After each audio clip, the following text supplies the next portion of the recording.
Hi and welcome to this video about the WSM Panel version 2 for Photoshop. What is that all about? Well, sharpening, but before showing you the actual thing, which is so cool, let me talk about the reason why you may want to use it. Newborn digital images out of the camera or the raw processor are a little bit soft for a number of reasons. In our work as retouchers, we are used to doing some magic to increase the detail, and we do so with the help of some kind of sharpening tool, the great-grandfather of which is the good old Unsharp Mask Filter found in Photoshop here. Let me open it and pick this image and let me recap what this whole sharpening thing actually is. First, in the dialog, we have the amount, which is the intensity of the effect. And second, the radius. But the radius of what?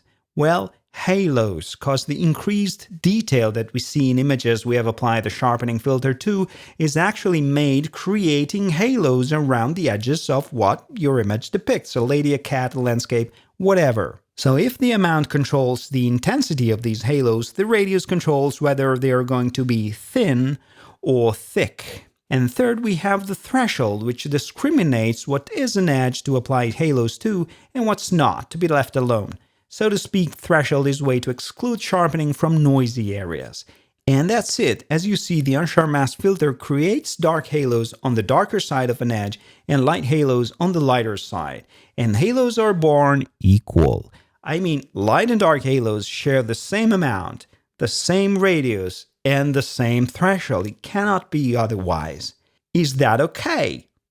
Sort of. Well, if you have no other options, you can live with it, but there are at least a couple of problems. First, if there's something bad you can do with sharpening, that's overdoing it. You apply too much sharpening, the picture is ruined, the client is unhappy, and you will die of starvation. Well, it is true that, especially for those of us in the pre-press business, one must evaluate the final result on the final media. If you are sharpening for the press or the inkjet printer, the sharpening must be checked at the end of the process, on paper, and the amount of sharpening that an image to be printed can stand is much more than what we would find appropriate looking at it on our fine monitor. Nonetheless, we all know that there is a point when you know you have reached the maximum level of sharpening allowed by that very image. You push the slider a little bit more and it will be too much. But here's the deal. Are light and dark halos offending the same? Experiments have been run on a large number of professionals over the years by color correction super expert Dan Margulies, showing that, believe it or not, light halos are much more likely to be the offending ones.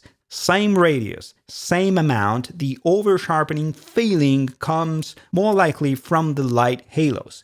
If you could tone them down, perhaps change just their radius, leaving alone the dark ones, you'll get better, sharper images.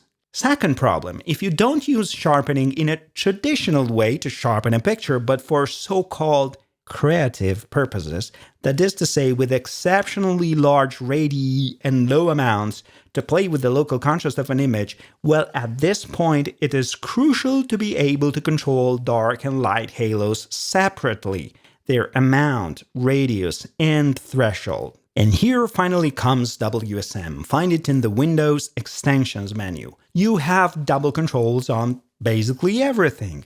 Dark halos are controlled here on top, light halos below, you adjust them and click Run and they're applied.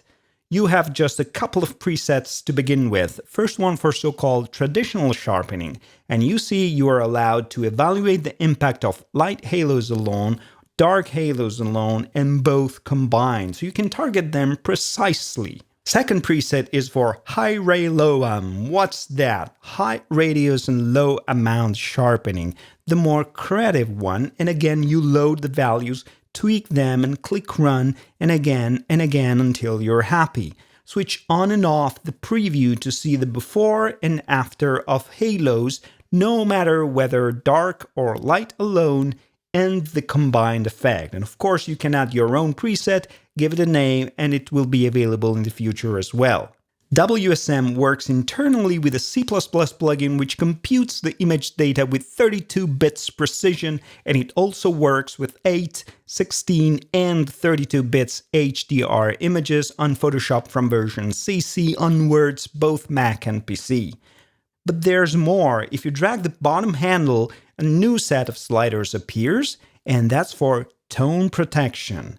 Say that you have found a nice sharpening values for your picture, but there's some unwanted effect in the highlights.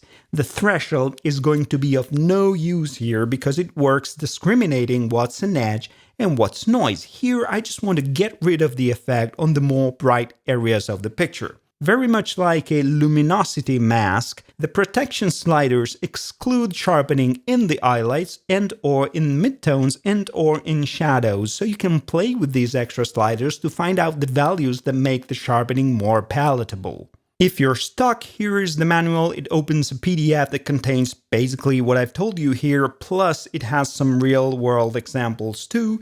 If you need support or just want to say hello, here you can find me. I hope you will enjoy WSM2. I've worked on a lot more Photoshop extensions that you can find here on my website.